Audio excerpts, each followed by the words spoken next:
ठीक है। दिनेश कनेरिया जी ने Narendra Modi Indian prime minister और बीसीसीआई से रिक्वेस्ट कर दिया कि मेरा लाइफ टाइम बैन खत्म करें। अगर तुमने अपना जो है वो ये रिलीजन छोड़ के हमारे रिलीजन में नहीं आते तो हम आपके ऊपर जो है वो पता नहीं क्या क्या केस कर देंगे और टीम से बाहर कर देंगे और ब्लैकमेलिंग की गई, जो है वो मेरे ऊपर जो है वो इल्जाम लगाए गए, मेरे ऊपर जो है वो फजूल किस्म की बातें जो है थोपी गई। इन्होंने बहुत कोशिशें की हैं इंडिया की तारीफें कर, वहां से बीजेपी के जो लीडर्स हैं, जो उनकी पार्टी नरेंद्र मोदी जी की, उनके लीडर्स इनको बोल रहे हैं, इनको अब्यूज कर रहे हैं कि तू इंडिया ना घुसी, तुझे हम कहीं हेल्प नहीं करेंगे। और ये फिर जो है मिन्नतें कर रहे हैं, रिक्वेस्ट कर रहे हैं, प्लीड कर रहे हैं बीसीसीआई से, नरेंद्र मोदी से कि मेरा केस देखें, मुझे पाकिस्तान में इंसाफ नहीं मिल रहा। मुस्लिम के लिए अलग रूल क्यों है, एक हिंदू के लिए अलग रूल क्यों है, एक मुस्लिम प्लेयर के लिए अलग रूल? और ये बातें ठीक है दानिश कनेरिया की, यार ये नहीं होना चाहिए। आप एक टेंटेड क्रिकेटर हैं, आपने गद्दारी की खेल के साथ, क्रिकेट से बड़ा कोई नहीं, आपने उस क्रिकेट को शर्मिंदा किया, आपका सर तो झुका हुआ होना चाहिए। और आप जाके किस कैपेसिटी में नरेंद्र मोदी से और बीसीसीआई से रिक्वेस्ट कर रहे हैं? वो आपको दूसरे वक्त सालन नहीं पूछेंगे, आपको वो रोटी नहीं पूछेंगे, और आप जो है उनसे जाकर रिक्वेस्ट कर रहे हैं। तू बड़ा आया, चल साइड पे, तूने कौन से तीर मारे, ये वाली हरकतें हुई हैं, ठीक है। बाबर और रिजवान के बीच भी हुई हैं, बाबर और जो शाहीन के बीच में हुई है, और बाकी सारे भी बीच में जो प्रोटेस्ट कर रहे थे कि भाई तुमने हमारे ऊपर क्यों सारा मलबा मैच का डाल दिया, पूरे वर्ल्ड कप में तुमने कौन से तीर मारे हैं एज अ कप्तान, तुम तो ओडीआई के नंबर 1 प्लेयर हो। रिजवान के अंदर भी यही बात है, मुझे कप्तानी मिले, बाबर के अंदर यह बात है मेरे से कप्तानी वापस ना ली जाए।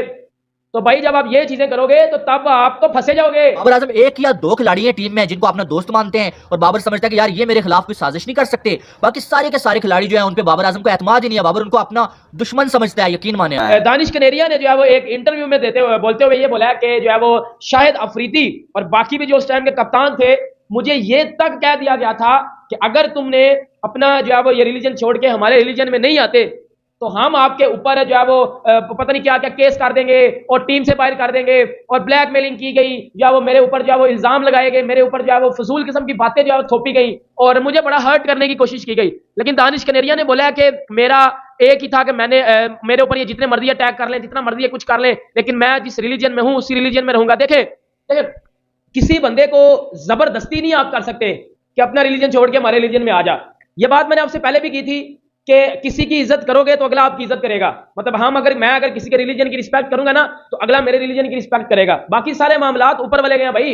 ये देखें दिनेश कनेरिया, ये देखें, आपको शर्म आनी चाहिए जो आप स्टेटमेंट्स पाकिस्तान के खिलाफ दे रहे हैं, अपने मुल्क के खिलाफ। जिसने आपको रोजगार दिया, जिसने आपको क्रिकेट दी, उसको आपने बेचा, उसके खिलाफ आपने फिक्सिंग की, और अब आपकी स्टेटमेंट्स आ रही हैं। दिनेश कनेरिया जी ने Narendra Modi Indian prime minister और बीसीसीआई से रिक्वेस्ट कर दिया कि मेरा लाइफ टाइम बैन खत्म करें। वो लाइफ टाइम बैन जो उनपे England and Wales cricket board ने लगाया, पाकिस्तान क्रिकेट बोर्ड ने नहीं लगाया। मर्वन वेस्टफील्ड को इन्होंने फिक्सिंग में घेरा था, उसको इन्होंने फंसाया था, ट्रैप किया था। एसेक्स का क्रिकेटर 2012 में इन पे लाइफ टाइम बैन हुआ था कि ये इंग्लैंड घुस नहीं सकते, ये क्रिकेट में काम नहीं कर सकते। इन्होंने बहुत कोशिशें की हैं इंडिया की तारीफें कर, वहां से बीजेपी के जो लीडर्स हैं, जो उनकी पार्टी नरेंद्र मोदी जी की, उनके लीडर्स इनको बोल रहे हैं, इनको अब्यूज कर रहे हैं कि तू इंडिया ना घुसी, तुझे हम कहीं हेल्प नहीं करेंगे। और ये फिर जो है मिन्नतें कर रहे हैं, रिक्वेस्ट कर रहे हैं, प्लीड कर रहे हैं बीसीसीआई से, नरेंद्र मोदी से कि मेरा केस देखें, मुझे पाकिस्तान में इंसाफ नहीं मिल रहा, मुझे लाइफ टाइम बैन खत्म करके दें, मैं क्रिकेट में काम करना चाहता हूं। क्यों काम करना चाहते हैं क्रिकेट? मुझे ये तक बोला गया था कि अगर आप जो रिलीजन छोड़ के दूसरे रिलीजन में आते हैं तो आपको पाकिस्तान टीम का कप्तान बना दिया जाएगा, आपको ये कर दिया जाएगा, आपको वो कर दिया जाएगा।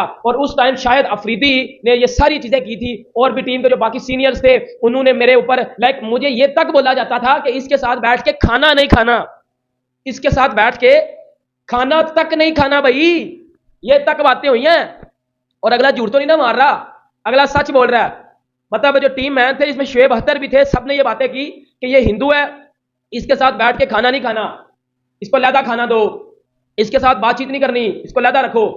और उस टाइम दानिश कनेरिया पाकिस्तान टीम का सबसे बड़ा मैच विनर था। इंग्लैंड के बोर्ड ने लाइफ टाइम पाबंदी लगा दी है, पूरी जिंदगी तक आप पे तोहमत और इल्जाम लग गया है कि आप बाहर किसी को शक्ल नहीं दिखा सकते, और आप कह रहे हैं कि आपका मुल्क जो है आपके साथ गद्दारी कर रहा है। गद्दार तो आप हैं, ट्रेटर तो आप हैं। जिसने पाकिस्तान की शर्ट पहनी, उसने पाकिस्तान के स्टार को बेचने की कोशिश की, और वो पाकिस्तान के खिलाफ रोज स्टेटमेंट देता है, पाकिस्तान की टीम को पैथेटिक कहता है, पाकिस्तान मुल्क में डिस्क्रिमिनेशन के आप इल्जामात और एलिगेशंस लगाते हैं। आप क्या करते हैं? आपको इस मुल्क की वजह से इज्जत मिली, आपने इस मुल्क के साथ ज्यादती की, गद्दारी की, इज्जत आपने भी खोई, अपना वकार खोया, और अब आप इल्जाम लगा रहे हैं पाकिस्तान टीम पे। शुक्र आपको पीसीबी ने बैन नहीं किया, आपको इंग्लैंड बोर्ड ने बैन किया है। इंग्लैंड बोर्ड से जाके पूछे ना, वो तो आपकी अपील नहीं सुनते हैं, वो तो आपको देखना नहीं चाहते हैं। क्यों? क्योंकि उनको पता है कि आप एक टेंटेड क्रिकेटर हैं, आपने गद्दारी की खेल के साथ, क्रिकेट से बड़ा कोई नहीं, आपने उस क्रिकेट को शर्मिंदा किया। एक नॉन मुस्लिम के लिए अलग रूल क्यों है, एक हिंदू के लिए अलग रूल क्यों है, एक मुस्लिम प्लेयर के लिए अलग रूल? और ये बातें ठीक है दानिश कनेरिया की, यार ये नहीं होना चाहिए, और ये पास में हुआ है और हम उस पर शर्मिंदा हैं यार। और हम डे बाय डे पाकिस्तानी कोशिश कर रहे हैं, ये जैसे मैं इधर बैठ के it's take so much courage to speak, मतलब कि जो चीजें बेहतर करने की जरूरत है, हालांकि आसान नहीं होता, लोग तरह तरह की बातें करते हैं, कुछ लोग थ्रेट्स भी करते हैं और थ्रेट्स होते भी हैं। आजकल लोग एकदम, लोगों में बर्दाश्त है ही नहीं, लोग एकदम थ्रेट ये वो, तो होता भी है, बड़ा एक रिस्की चीज भी होती है। मेरे काफी सारे दोस्त मुझे मना भी करते हैं, बट यार मैं अगर बात ही नहीं करूंगा, हम मेरी हमेशा मेरा एक मोटिव रहा है कि जब हम बात ही नहीं करेंगे तो चीजें कैसे ठीक होंगी। यार देखो, हम बात करेंगे, अपनी गलतियां मानेंगे, फिर उसके बाद हम बोलेंगे अच्छाई क्या है, अच्छा ये चीज अच्छी है, तो फिर उसको हम लेंगे ना। जब हम बात ही नहीं करेंगे, डरेंगे, तो फिर कैसे चलेगा भाई। और आप जाके किस कैपेसिटी में नरेंद्र मोदी से और बीसीसीआई से रिक्वेस्ट कर रहे हैं? वो आपको दूसरे वक्त साले नहीं पूछेंगे, आपको वो रोटी नहीं पूछेंगे, और आप जो है उनसे जाकर रिक्वेस्ट कर रहे हैं कि वो आपका बैन खत्म करें। ये देखें नरेश कनेरिया, आपको पाकिस्तान ने इज्जत दी, पाकिस्तान की वजह से आप क्रिकेट खेले, रोजगार कमाया। ये जो 261 टेस्ट विकेट्स आप कहते हैं ना, मैं बड़ा प्राउड हूं, मेरे चौथे नंबर पे विकेट्स हैं, सबसे ज्यादा किसी स्पिनर की विकेट्स हैं, तो वो दिनेश कनेरिया की पाकिस्तान में, वो पाकिस्तान की वजह से है। आप इंडिया में होते तो आपको रणजी ट्रॉफी ना खिलाई जाती। वहां पर अनिल कुंबले की 600 विकेटें हैं, वहां पर हरभजन सिंह की 400 प्लस विकेटें हैं, वहां पर अश्विन 500 आउट करने वाला है। इन स्पिनर्स होते हुए आपका कहां पे काम था?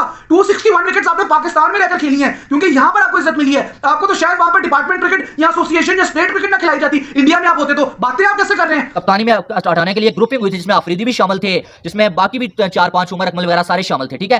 तो उनको जो है यूनुस खान को साजिश करके इन्होंने कप्तानी से हटाया था। ये कुछ भी कर सकते हैं, वो मैं नहीं कह रहा कि दानिश कनेरिया के साथ ऐसा हुआ, क्योंकि मुझे मालूम नहीं है, मैं फील्ड में था नहीं वहां पर, या मुझे नहीं मालूम है, लेकिन ऐसा हो सकता है, ठीक है। बाकी उसने बोला कि फिर जो है वो मुझे जब पीसीबी ने जानबूझ के जो है वो नहीं खिलाया, मैचेस मेरे कम करवाए, मेरा करियर जो है वो कट कर दिया, मुझे जो है वो एंड करवा दिया गया, क्योंकि ये समझते थे कि एक हिंदू खिलाड़ी जो है वो आके हमारे जो मुसलमान लेजेंड है बड़े बड़े, उनके रिकॉर्ड्स तोड़ देगा और इसका नाम जो है बन जाएगा, इसको लेजेंड बोला जाएगा पाकिस्तानी क्रिकेट का, इसलिए जो है इसका करियर हम एंड कर देते हैं। वैसे दानिश कनेरिया जो है स्पॉट फिक्सिंग के केस में भी मुलव्वस पाए गए थे, जिसका बाद में उन्होंने इंकशाफ भी किया था। इंकशाफ क्या किया था, उन्होंने बोला था कि हाँ मैंने किया था, लेकिन कुछ जो है उन्होंने एक्सक्यूजेस भी दिए थे, तो वो तो चले एक अलग बात है। लेकिन ये सारी वो भी जो है इनके करियर का एंड होने की वजह वो भी शायद